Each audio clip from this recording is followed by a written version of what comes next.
गणपती बाप्पांचं आगमन आज सगळ्यांच्याच घरी झालेलं आहे. काहींच्या घरी 1.5 दिवस, काहींच्या घरी 5 दिवस, काहींच्या घरी गौरी गणपती, काहींच्या घरी 11 दिवस असं गणरायांचं आगमन झालेलं आहे. आणि प्रत्येकजण गणरायांच्या स्वागतासाठी, त्यांच्या सेवेसाठी हा तत्पर झालेला आहे.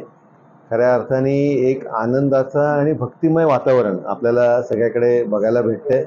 आणि त्याचबरोबर या आनंदाचा जो वातावरण आहे त्याला द्विगुणित करण्यासाठी महायुती शासनाच्या माध्यमाने आनंदाचा शिदा म्हणूनही सोबतीला शासनाच्या माध्यमाने दिलेला आहे.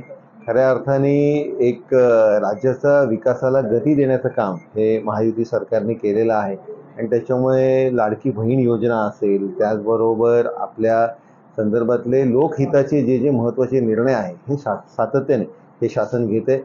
माझं गणरायाचरणी एकच प्रार्थना आहे की लोकांचं हे आनंद असंच द्विगुणित होऊन दे आणि महायुती शासनाला लोकांची सेवा करण्याची अशीच गणेश भक्तांना एकच संदेश देईन की गणरायांचं आगमन झालंय. आपण सगळेजण आपल्या नातेवाईकांबरोबर, मित्रपरिवारांबरोबर गणरायाच्या सेवेमध्ये लागलेलो आहोत आणि आपल्या सगळ्या या आनंदाला द्विगुणित होण्याचं गणरायाच्या चरणी प्रार्थना करतो.